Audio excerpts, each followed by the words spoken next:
Welcome, and thank you for joining this webinar on digital solutions for biodiversity.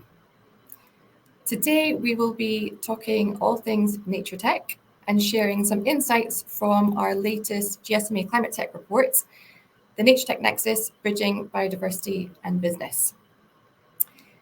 In terms of how we'll run the session, if we could go to the next slide, please. We'll kick off with a presentation of some of the insights that we've gathered from our new report, led by our research partner, Nature Squared.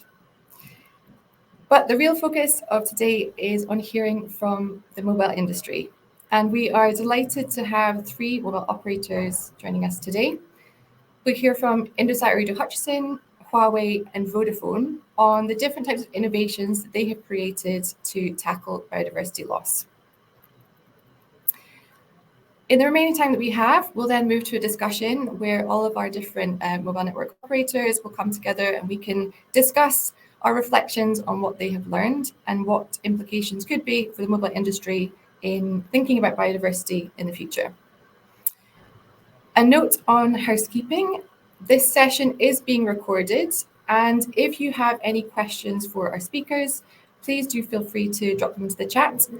We will try our best to address them during the webinar, and if not, follow up with you afterwards. Next slide, please.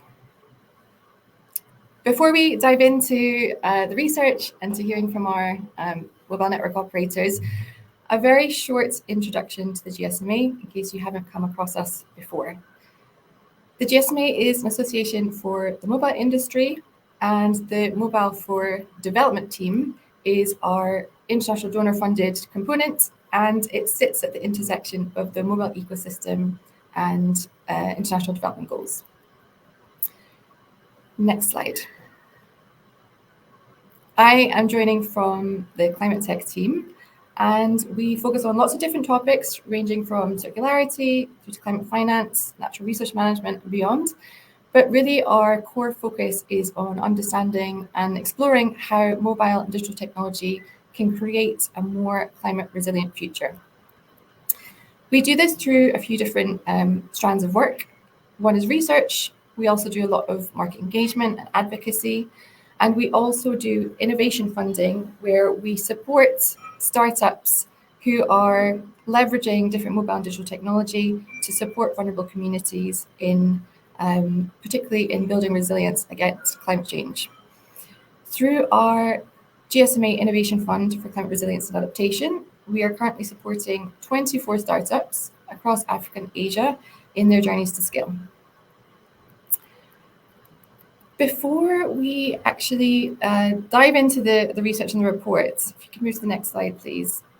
Just as a bit of context from the programme, we started looking at the topic of natural resources back in 2020 when we published a report looking at what we call the digital dividends of different types of technology and how they could be used to strengthen natural resource management across low and middle income countries.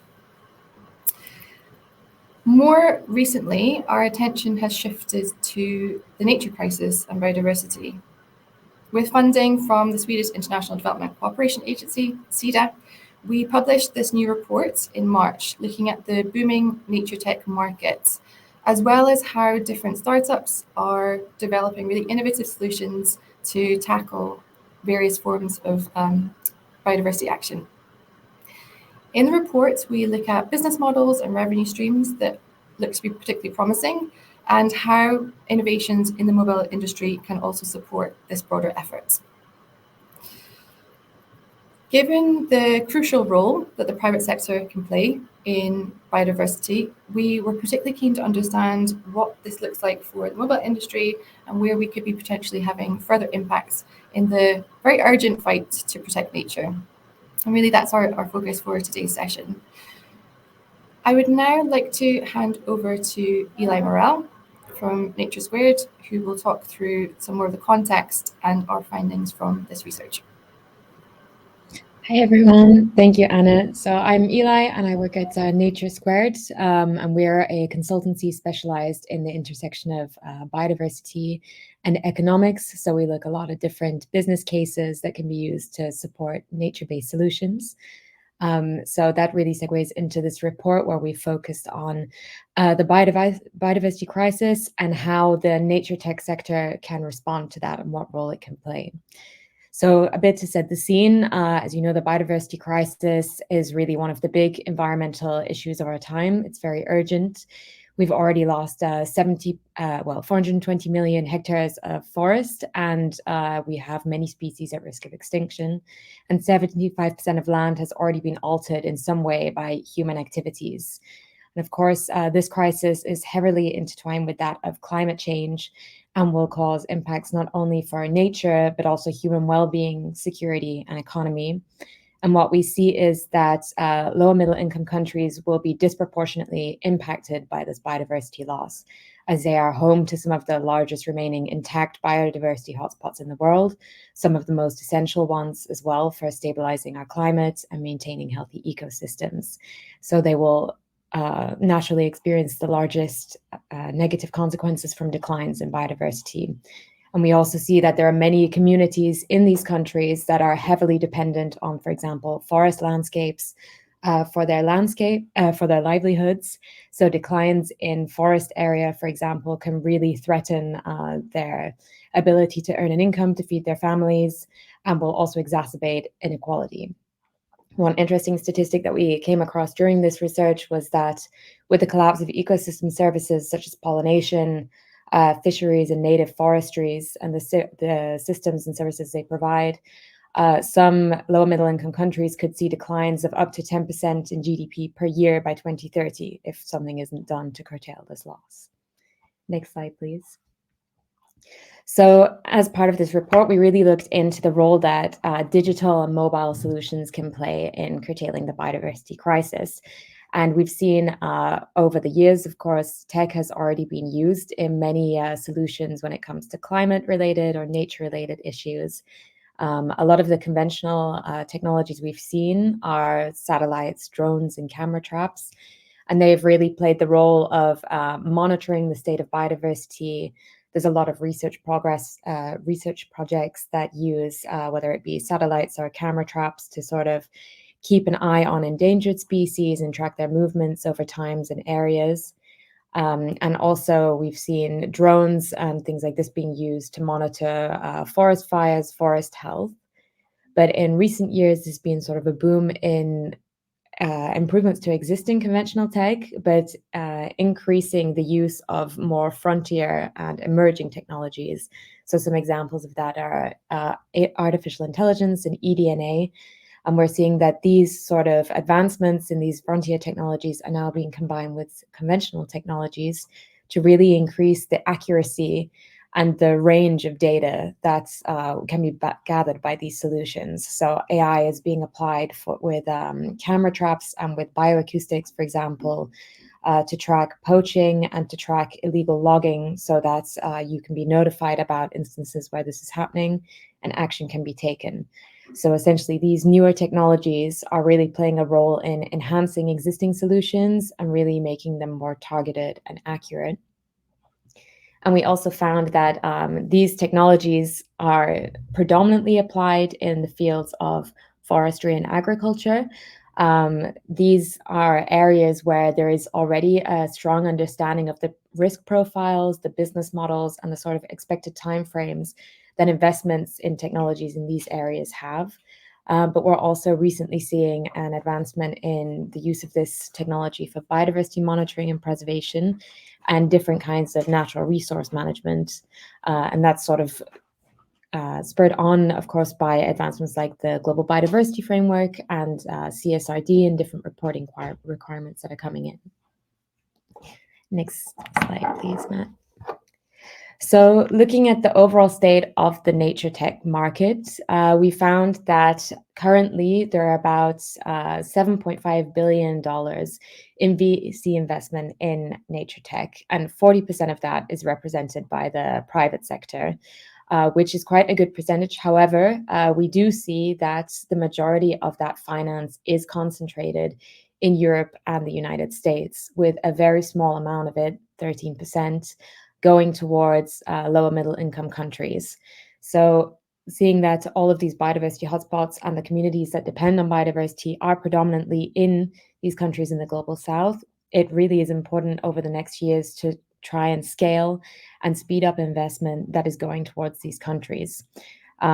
It's very tough for a lot of startups in the global south to access some of these financing mechanisms that are more easily available in Europe and the US. A lot of investors are based in the global north that are investing in these solutions, but that also creates risks when it comes to developing solutions.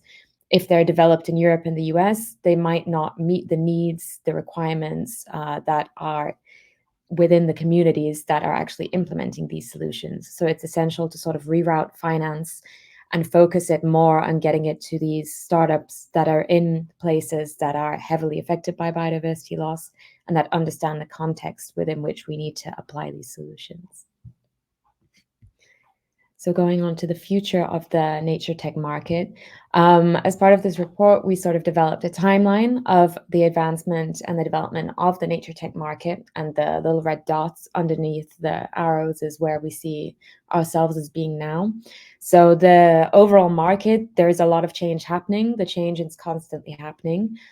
We see new startups popping up every year and more every year, and with lots of different types of solutions and combinations of technologies, trying to find really novel ways to approach the biodiversity crisis. But with advancements in the last year, so with the Global Biodiversity Framework on the policy side and the CSRD on the reporting side, we see that there will be more and more interest in the nature tech market and these kinds of solutions, because now the corporate sector, the private sector will need to use these technologies to help them when it comes to monitoring, reporting, and verifying the data that they have on biodiversity. But beyond that, they will also need to have dependable data to begin setting biodiversity strategies, to set transition strategies when it comes to supply chains and things like this, to really be able to set targets and monitor progress towards those targets and help them to be able to measure, monitor, report, and value nature accurately. Next slide, please, Matt. So finally, where is the private sector at and what is their role? As we saw before, the private investment represents about 40% of current VC investment in nature tech, which is actually quite good when compared to other markets for nature-based solutions, where generally private finance only represents about 15 to 20% of overall investment, and the public sector has to carry much more of the burden, and it's very difficult to attract more private finance for the sector. So one thing that can be done within the private sector is to really increase the understanding of these kind of business models, these startups, these technologies, to really advance investment in nature tech solutions. So many startups currently have difficulties in securing finance in the first place, private investment, when they want to move beyond grant financing, for example, and really scale their solutions. But they also have trouble in securing truly sustainable finance that will support them throughout the lifetime of their project and will help them to increase the reach of their projects themselves. And this can be because there's a lack of understanding between investors and startups themselves and how to communicate about these new technologies, the business models that underpin them. But it can also just be that the finance isn't quite there yet. There isn't enough finance to go around to support all of these solutions. So there really needs to be pipelines developed of clear and investable and proven business cases that the private sector can trust and invest in with more ease. And of course, the public sector also has a role to play here. They can help de-risk these kind of investments for the private sector, and developing blended finance models and also risk-reducing mechanisms can really help to enhance the amount of private finance flowing into nature tech. So as was said previously, there is a lot of movement in the nature tech scene, and a lot of companies will start developing biodiversity strategies and having to report on biodiversity strategies. And as we've seen in this research, of course, that movement is also beginning in the mobile sector, which Anna will now delve a bit more into.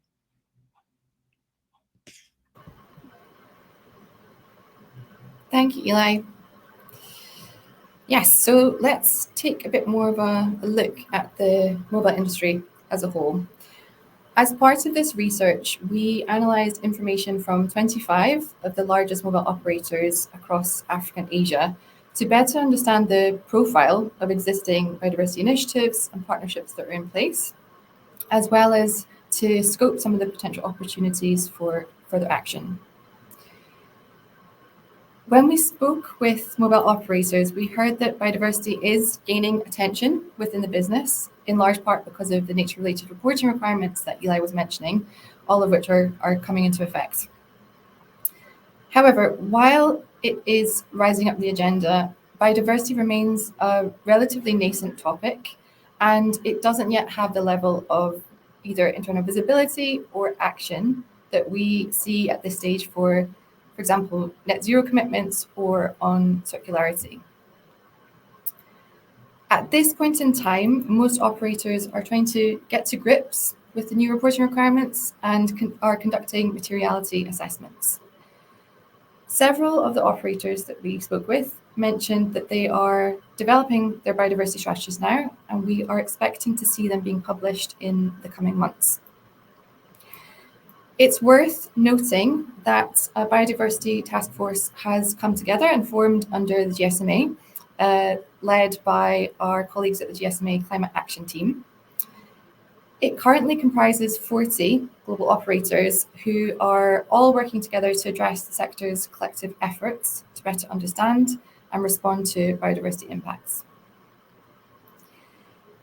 In terms of specific initiatives, we found that the kind of biodiversity related efforts to date and the projects that we've seen mostly fall so far under the sustainability arms of many of the mobile operators. So for example, in lots of promising and exciting work on reforestation efforts or the protection of endangered species. However, we are gradually seeing a shift in how the mobile industry is engaging in nature and in biodiversity, both in terms of the innovations and the tech that's actually being produced, as well as the focus. So we're seeing that slowly it's moving from projects that are solely philanthropic to those that are now more closely aligned with overall business strategy. Examples where we see tech is being developed that is helping nature and communities, but also aligns closely with the business's overall future goals. With that in mind, we'll now move to our case studies, which I think will help to bring it all to life and give you more of a feel for what the mobile industry is doing. We've asked 3 of the projects that we found particularly compelling in our research to join us today. And you'll hear very different examples of technology, of locations, geographies, and the stages that they're at as well. We'll hear from Indosat Ooredoo Hutchison on how they were digitizing mangrove conservation in Indonesia. We'll then go to Huawei for their Tech for Nature initiative. And then finally, Vodafone will join us to talk about their AI-driven approach to tackling human-wildlife conflict. After we've had these individual discussions, we can then come together and talk about the sector as a whole. So, Steve, can I invite you to come and tell us about your work? Hi, Anna. Thank you. Yes, sure. I would like to share about our initiative from Indosat Ooredoo Hutchison. So, hello, everyone. Good morning, good evening, good afternoon around the world, or selamat pagi from Indonesia. Greetings. My name is Steve Sayarang. I'm a CVP Head of Corporate Communication from Indosat Ooredoo Hutchison. So, the presentation for today is Passion for Environment. Where this is going to be very focusing on a specific territory region in Indonesia, in North Kalimantan, or we call Borneo. If we can go to the next slide. Not many people probably expect that Indonesia experienced a deforestation of 257,384 hectares in 2023. So if you can visualize it, it approximately like 360,000 standard FIFA soccer fields, and then this is not only a major loss for environment, but it is also a loss for Indonesia economy, because there are some research show that this is can potentially make a loss of income for Indonesia around 2,800 trillion IDR. So if we can go focus to the next slide, I will take you to the northern part of Kalimantan. This is a picture, a coastal digital map of Kampung Setabu in North Kalimantan, where used to be, I think 5 or 10 years ago, people always said that Borneo is the greenest part of the earth, is the lungs of the earth. And now one of the part of Borneo in North Kalimantan, we can see there is a 74 hectares of mangrove that has been cleared for the local economic activities such as seaweed cultivation, where this has been done by the local communities that live surrounding that coastal area. And I can say now that 56% of this mangrove forest in this Tabu village in the degraded condition or even in the worst condition at the moment. If you can go to the next slide, where this is come a question now, that is it really something like that that has to be happen? Is it normal things to face, that local communities that being forced to finally make a logging the doing the deforestation of the mangrove for the economic life, to support the economic lives? Now we can come to the another part to the Indonesia, where the city of Rembang, where there is a story about a farmer named Pak Suyadi. Pak Suyadi and the local communities there, they managed to plant 64 hectares of mangrove forest in Rembang area, and they can live side by side and even make a local economic impact from the mangrove forest area. So this is a thing that now being struck in our head, in our team head at the moment, that this is part of Indonesia as well. They can live side by side. Environmental, they can manage, and also they can have a local economic impact for the local communities. If you can go to the next slide. Now we ask our question to ourselves as a multinational company, or even our partners, that can we do something? We can just not sit there and doing nothing, because this farmer, this name Suyadi, is already an inspiration for all of us. So we go to if we can go to the next slide. Yeah, we come to a discussion with GSMA, in this case a GSMA Mobile Innovation Hub, where we can create something together in North Kalimantan area, where we can create a digital mapping using infrastructure from telecommunication, from telco, from GSM, where we can have a digital mapping to raising awareness about the coastal area. And then later we can also educate the communities that live around the coastal area, that they need to preserve the mangrove, because it can bring the local economic good for them. And we also install the IoT technology, so they can also see the water in the ecosystem, mangrove ecosystem area. So they can farm fish, and they can farm shrimp in the area of the mangroves. So if I can go to the next slide. Yeah, this is the solution that we offer by using the technology that GSMA Mobile Innovation Hub have, and also from our telco company have. We combine that together. We create a mapping that is being a participatory mapping that used by the local area, the local government, the local residents. They are all participation for this mapping. Why this mapping is really useful right now? Because it is built awareness for the local communities. Now they are not just sitting there and doing nothing. Now they know that this is not all right. The area of surrounding of them is already empty of mangrove area. They probably just only see from what the eye can see, but if they can see from the mapping, they can see that the green is almost run out of the area. And then this digital geospatial mapping also can give update and providing map training for all the farmer, all the local resident who live the surrounding area. And by introducing the IoT-based digital solution for this local stream farmer, they can now getting the benefit of still planting the mangrove, still manage the mangrove ecosystem, and also cultivating farm fish and shrimp in the area that they doesn't have to logging and then plant seaweed anymore. Next slide. Yeah, this is an example of the digital map that we create through participatory mapping in Setabu village. This session has been really improved by increasing the awareness of the local residents, but also we getting attention from educators, from the universities near in Kalimantan, and then they also join us, and getting this digital map is really something that they can also use for education purposes. Next slide. Yeah. And then one of the impact that I want to highlight, because I'm right now going to the impact, the session of the impact of this program, is on the next slide. This person called Ismail, I want to introduce to all of you in the next slide. He firstly is as a seaweed farmer.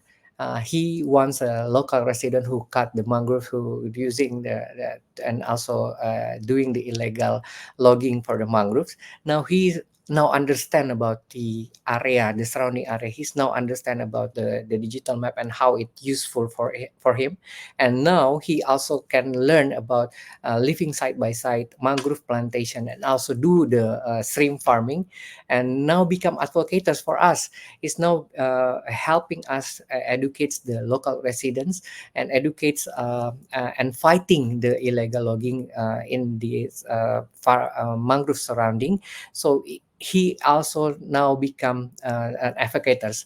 Those who usually become in the past become the illegal logger, now become advocates for us because of this initiative. Next slide. Now we want to take this to the next level. The impact that we have right now, one of the big winning that we have by this creating this digital mapping, this local government can also influence a regulation for mangrove conservation, and it is a big win for all of us. And thanks to this strategy partnership with GSM Mobile Innovation Hub, this digital map is also raising awareness in national level. Now, a few areas in North Kalimantan has been declared as a mangrove conservatory area, and it is prohibited and it's illegal to do the mangrove illegal logging there. Next slide. Now, how we want to take this to the next level, as mentioned before, Anna has mentioned that Telco have their sustainability initiative. Yeah, we take this one to this initiative to the next level, where we want to raise this awareness not only in North Kalimantan, but also in Indonesia nationwide. So therefore, in the next slide, you can find that we create a program called Tanam Oksigen. This Tanam Oksigen is basically in one microsite where we invite all our employee first to plant the mangrove. Then in this website, we can name individual with how many mangrove that he has or she already voluntarily planted, and we invite also our customer to join the movement, and we've plant the mangrove for our customers. And not stop from there, we also invite more than just our customer, all of the people of Indonesia, to raise this awareness, also to plant the mangrove by creating a science fiction movie called Jaga Raya. This to raise awareness about the earth in the next future if we are doing nothing, and how mangrove can also being an initiative. Plant mangrove is an initiative that can help the future. On the next slide. Yeah, I think we don't have time to watch the movie, but please, if you have time, you can go to YouTube and you can search Jaga Raya. You can find our movie to raising the awareness about how important it is to plant mangrove now, not tomorrow, but now. Thank you so much for the opportunity to share this with you. Thank you, Steve. Thank you for sharing all of the work that you've been doing. And I think it's such an interesting example, both from a tech perspective in how you were leveraging IoT solutions, but also how you've managed to engage the communities and mobilize action more broadly. We will next turn to hear from Huawei on the Tech for Nature initiative. So I'd like to invite Mrs. Jingming to join us and to share some of her lessons. Thanks, Anna. My name is Zheng Ming. You can call me Ming. I'm the project manager for Huawei's Tech for Digital Inclusion Initiative. Today, I'm happy to have the opportunity to share our Tech for Nature program partnership with IUCN and also other partners to all the audience. Thanks. Next slide. Huawei, as you know, that we are the leading provider for ICT infrastructure and the smart devices. Our vision is to bring digital to every person, home, and organization for a fully connected, intelligent world. To fulfill that vision, next slide, please. We have launched the Tech for All Digital Inclusion Initiative, driven by our mission in 2019 in MWC. The initiative aims to enable inclusive and sustainable digital world through partnership and also through the digital technology. We are focusing on 4 domains: education, environment protection, healthcare, and rural development. We are working with our partners worldwide to using the digital technology for social good. For example, in the environment domain, we are focusing on the biodiversity conservation and have been working with, our project have been covered for 53 protected areas till the end of the last year. Next slide. Yeah. For the biodiversity conservation, we believe that digital technology is a very key enabler for the nature conservation.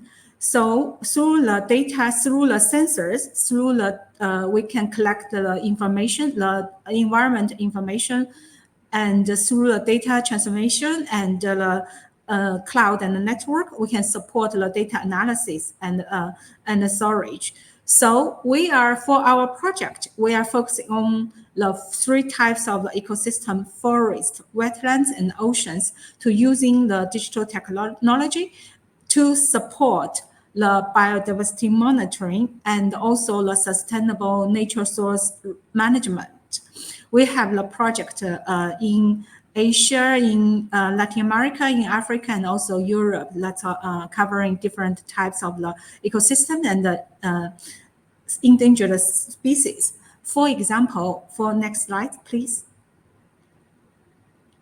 For example, we launched the Tech for Nature initiative with IUCN, International Union for Conservation of Nature, in 2020s to support the fair and effective nature conservation through digital technology and also the IUCN standards.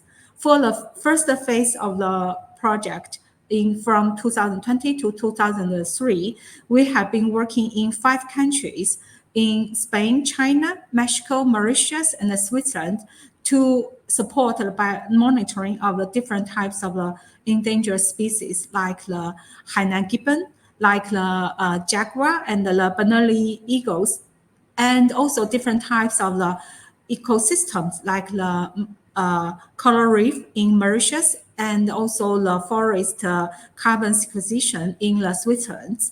So now we are going to have we are now entering the phase 2 of the Tech for Nature in partnership with IUCN. For the next 3 years, we are going to have our project in 6 countries, include besides the China, Mexico, and Spain. We are going to have the project in Brazil, in Kenya, and Turkey. We are going to working with local partners, including the protected areas, including the government conservation in charge of conservation, and also local operators, to work on the typical ecosystems and the species conservation there. And besides the pilot project, we are also going to working on the knowledge project and also the Tech for Nature initiatives. Next slide, please. Yeah. Give you an example. Maybe I can give you 2 examples of Tech Nature to see how the tech support the nature conservation. You may know that Ucata State is has the half of the habitat of the jaguars in Mexico, and we are working with the local Yucatan State Sustainable Development Secretary, and also local women-led NGO, CMANS, and also the local university, and also Rainforest Connection, to using the camera traps to and also the audio devices to record the image and also the sound of the environment, and then use that based on that footage and the audios. We are using the AI to analyze the data we received, and based on that, we have been identified 146 species through our monitoring system, and among which there's 7 white jaguars. All these data we submitted to the local government. They are kind of based on this kind of data. They are planning to build a corridor for the jaguar there, and also the local communities who have been living there for generations. They are very happy to see the jaguars through the camera traps, and give them more strength to live together with the jaguar for the future generations as well. Yeah, that's our project in Mexico. Next, please.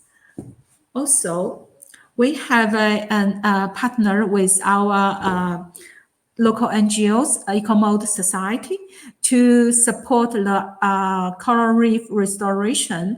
There, the Eco-Mode Society is a volunteer-based NGOs. They replant the coral reef fragment underwater, and we are working with IUCN to support them to using the underwater cameras to monitoring the restoration of the area, and also the data can be transmitted through 4G and the network to the to the cloud. And also we developed a application to do the to let the local community to see the underwater situation and very clearly, and it can also work as a education tools for the general public to raise their awareness of the coral reef conservation. So for this project, the local NGOs have transparent more than 25,000 fragments to the water, and the underwater monitoring system sees the recovery of the recovery of the ecosystem there, and more than 10 more new fish species have been identified from our monitoring. So that's some example in Mauritius. And the next, please. Yeah. So another exciting example is what we have done in Norway to partner with our local NGO BJFF to stop the invasive salmon using AI and also using the network. So from the left side, you can see because the invasive Pacific salmon has threatened the local local Atlantic species survival, because they are competing for the habitat and also the food, and also may pollute the local native species genes. So the local volunteers took a lot of time to dive in the water to catch the invasive salmon by hand previously, but it's very hard to catch the fish, the invasive ones. So we are working with the local partners to develop the AI-based solution, which there's underwater camera can see we set up a tunnel in the riverbed, and then there's a kind of a gate there. And we set up a underwater cameras to monitoring the path of the the fish. And also based on these underwater images, we developed the algorithm to identify the invasive one from the native species. So when the native species cross by the river, the gate will open automatically. And when the invasive one was identified, then it will be kept in the divert to the water tank nearby. So we have piloted this system in 2 rivers in Norway last year, and we have catched more than 6,000 invasive salmons last year. So for the for this successful result, we have honored by GSMA as the outstanding contribution, mobile contribution to USDGs in this year's global. Thanks, GSMA. And if you can go to our Tech for Nature website, Tech for All website, you can see the underwater situation to see how the digital solutions can automatically to divert the fish from the river system. So that's some examples from Tech for All side. And now we are continue working with the global partners, and we are open and happy to working with more partners to protect the biodiversity and the nature together using the digital technologies. Yeah. That's all from my side. And next, yeah. Lastly, and if you can follow us Twitter account to see more, progress and our project from our X account, Tech for All X account. Thanks. Thank you so much, Ming. It's really interesting to see how Tech for Nature has been trying very different approaches in different locations, and then what phase 2 will also bring. Great, so we will now move on to hear from Vodafone. So I'm going to ask Joe to come and tell us a bit more about mTwiga. Hi, everybody. I hope you can hear me. My name's Joe Griffin. I work for Vodafone Group in the Global Sustainability team.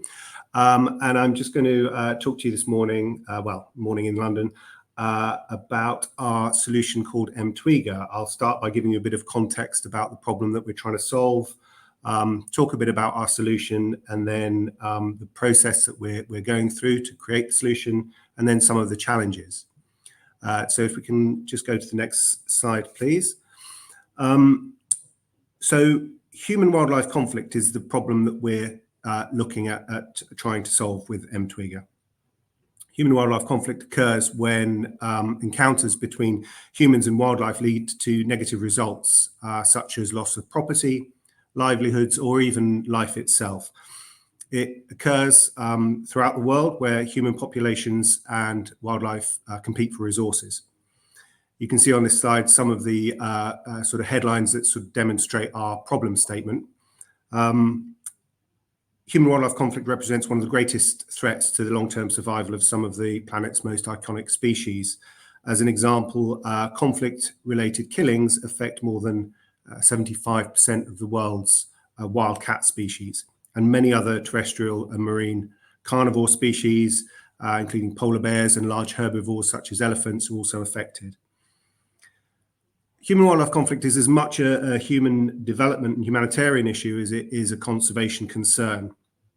If we go on to the next slide, we can see that human-wildlife conflict occurs in every conflict, in every continent, and it affects farmers, herders, fisheries, and indigenous peoples. While there's no estimation of the total economic cost, we do know that the value of compensation paid by governments for property loss, agricultural loss, and injuries runs into the billions. We know that in East Africa, some of the governments set aside hundreds of millions for compensation, and in North America and Canada, estimates for damage run into $4.5 billion. It predominantly affects those people living more in emerging economies. And so it was quite interesting from the presentation we heard earlier from Eli on how the distribution of finance goes between the developing and developed nations. So that's a bit about human-wildlife conflict. One of my colleagues, Amy Turner, was in East Africa a couple of years ago and witnessed human-wildlife conflict unfolding for herself in East Africa, in Kenya, where she saw smallholder farmers being affected by attacks on livestock, and came back to Vodafone with the sort of thought of what can we do? How can our technology sort of help this problem? So with a bit of seed funding from Vodafone, we kind of created a small agile team to really understand how we can use our IoT technology and connectivity to solve some of these problems. If we can go on to the next slide, please, I'll run through exactly how mTwiga works. And before I do, I'll just talk a bit about the idea that you can't solve a problem looking at a use case in East Africa from London. So the first call that we made when we got some seed funding for this idea was out to our colleagues in Safaricom in Kenya to really get them on board early so that they can help us understand the problem, help us understand what it looks like from a community perspective. And the second call we made was to our partners at WWF, who are the real experts when it comes to human-wildlife conflict and conservation. So we were able to very early sort of get the right people in the room to help solve the problem. And with our technical guys in Newbury, we set about building a solution that is essentially a 360-degree camera system that will create a sort of early warning and detection system for communities, which will alert them to the presence of predators or species that may result in human-wildlife conflict. So the idea is, as you can see from this slide, our mTwiga solution sits on a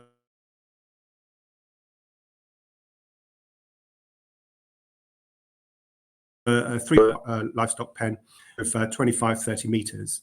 And we take a 360-degree shot every few seconds and then run a comparison on those shots to detect any movement or motion. We then use artificial intelligence to help us understand what the source of that movement is. And if it is a species of interest, so in the case of mTwiga, in the tests we're running at the moment, we've selected 4 species, which are hyena, lion, leopard, and elephant. And if mTwiga system detects one of these species, as seen in diagram 2, it will then trigger an alert, which is via SMS, so a very basic form of communication that is available on very simple networks out in rural East Africa, which will alert any predetermined numbers of the presence of a predator and its location. This all happens in real time. So then following the alert activation, we're then designing a deterrent system whereby a deterrent will be a signal will come from the mTwiga system towards the species or the individual animal, which will deter it from encroaching any further into the community or the livestock or arable pasture. And that's species specific. So the different deterrents for different species. For example, elephants don't like the sound of African bees, whereas the lions are more deterred by the sound of flashing lights. mTwiga is designed to be robust. It works off grid. It's solar powered. It operates with very limited or no network, and is we believe it's sort of scalable throughout all the areas of the world where human-wildlife conflict exists. What makes it different? Well, there are many solutions for human-wildlife conflicts out there at the moment, and we believe that mTwiga is just part of the toolbox. It's not the silver bullet. We see motion sensor deterrents, bee fences, helicopters, drones, ranger teams are all working on various different solutions to combat this problem. So we really want to build around the existing solutions. We want to build with the communities and understand their needs to provide an end-to-end solution that really is going to help contribute to the solution. So if we could just go on to the next slide, please. Thank you. So I'll just talk a little bit about the sort of process that we've gone through, and we're still in this process. So just to sort of tell you where we are, we're just still at the sort of proof of concept testing phase. But it really started off with the problem statement. You can see in this first photo top left, there's Amy and our tech team in Newbury, really whiteboarding what is the problem and how can we fix it, and then leaving the tech team to sort of get on with building the various hardware and software elements of a proof of concept. We then built this fairly rudimentary MTWIGA unit and took it to a local wildlife park in the UK to do some field tests. And you can see there in the middle, there's a picture of the hyena pen at Longley Wildlife Safari Park where we did our first tests. And we took lots of learnings from there, including the fact that a lot of the generic AI models that we're using use images that are taken at sort of shoulder height, and I think we saw in Ming's presentation a beautiful shot of a jaguar there. That's the kind of image that you're kind of working with. But obviously when you're 3 meters high and you're looking down at about 30 meters away, the AI doesn't work very successfully always. So we were getting lots of misidentifications. So for example, it was identifying our hyenas as baboons, which isn't that helpful. But excellent learnings that we got in the UK. And so we took that back to the lab, refined it more, and then earlier this year we traveled out to Kenya with WWF Kenya and our colleagues in Safaricom, along with the Kenyan Wildlife Service, and deployed 2 proof of concept units. One which we called static, which we based in a wetland area, which is the top photo there, and one which we had on the back of a Land Rover, where we sought to collect more data, more images of animals from that 3 meter high situation, so that we could start to train our own AI model. And here in the bottom right, you can see some of the images that we were getting in Kenya. So just to really say, on top of where we are at the moment, we're the partnerships that we've had building this have been absolutely crucial. So, you know, in that sort of design phase and ideation phase, we're working a lot with Cambridge consultants who have been fantastic partners to us, just helping sort of bridge some of the gaps and accelerate some of the things that our technical team needed to do. And then in the Kenyan field test, it was really essential to have the local communities involved. So we met with the local communities out there with the help of WWF to really understand firsthand what the problems were they were facing, and also talking with the ranger teams and so on their experiences.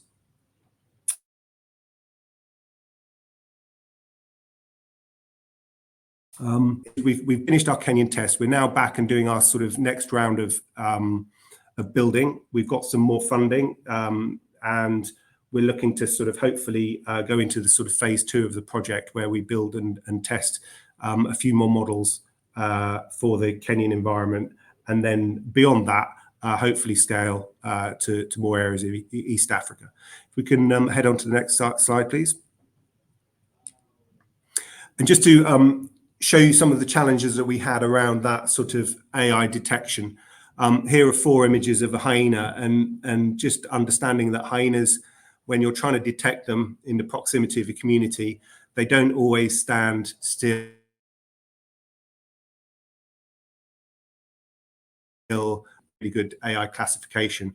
So we had to get tens of thousands of images in order that we can build a more sophisticated AI model that really takes these animals at all sorts of different elements, all sorts of different distances, to help us identify and alert the community to their presence.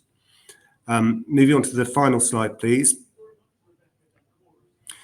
Just to reiterate, with this project, and I think with any project that we experience or we're working on as a sector, when it comes to tech and biodiversity, it really is essential to establish a really good team early we've got on side Vodafone, Safaricom, WWF, and I've mentioned Cambridge. And without all of these people working together for that common cause, then we wouldn't have got as far as we have so far. And we look to working with these partners and potentially more on taking it to the next stage. So I'll leave it there, Anna, and back to you. Thank you, Joe. Yeah, I think I understand MTGA's at a different stage than some of our other projects, but it's so exciting to see. And I think the illustrations you showed also highlight some of the challenges of actually developing and perfecting these types of solutions.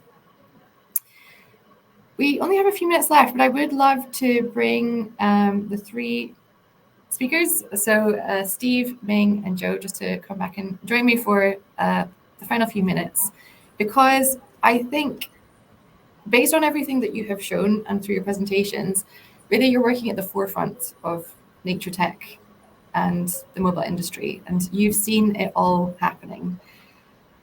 I would love to know where you see the sector moving. So from your perspective, how do you see the future of biodiversity engagement and the mobile industry?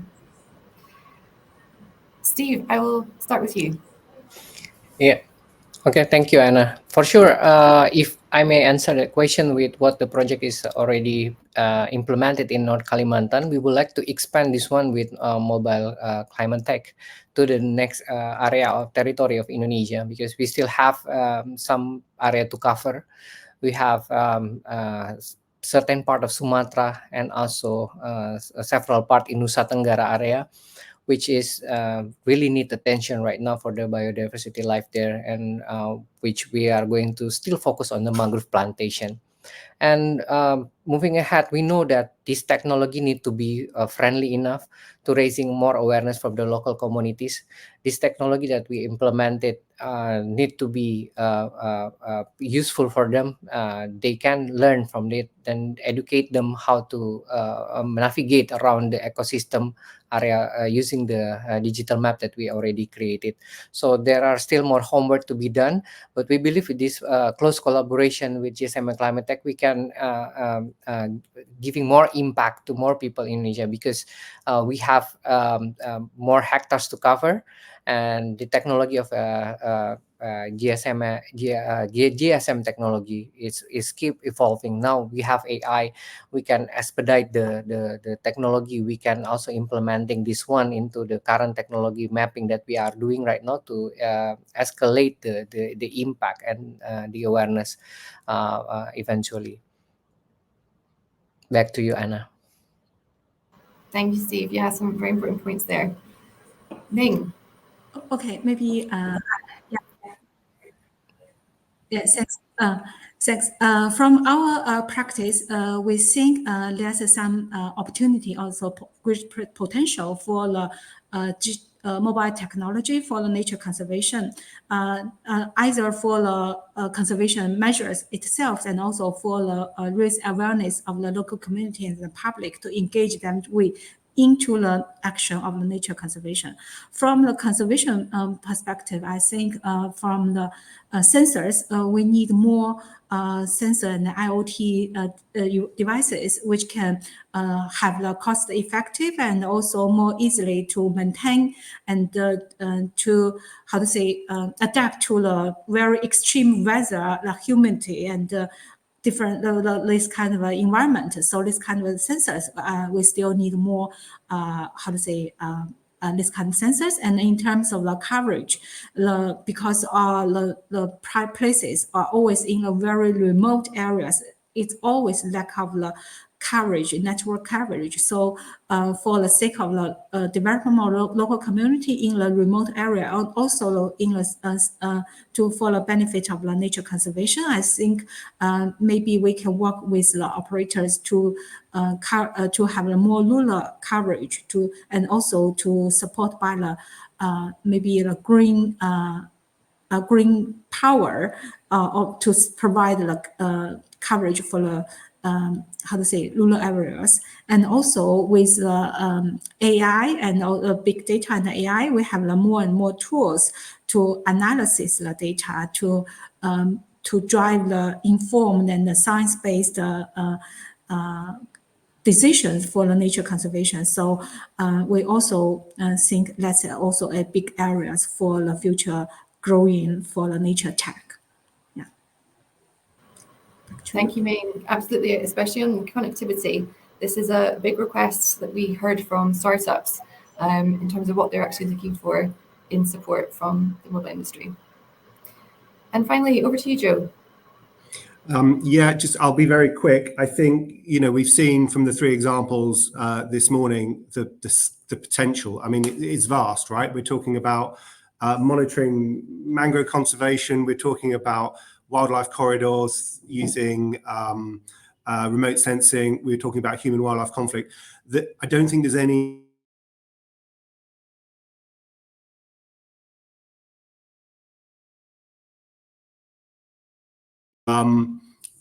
I think the thing that's perhaps hindering us at the moment is really understanding what's the business case, or not just what's a business case today, but we've really got to understand what it is in the next stage and in the future, so that we can kind of sell some of these ideas internally.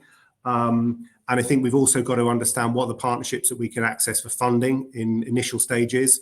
Anna, you mentioned connectivity for startups. That's something that we've just got to contribute. It's a no-brainer. And also, I think this is just going to become bigger and bigger as we look to do net zero throughout all the industries. The sort of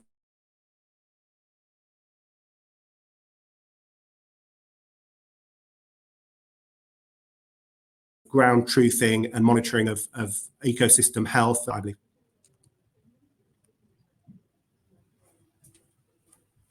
Thanks, Joe. Yeah, absolutely. I think the business case is a big question, a big focus for us, and something that we want to support on.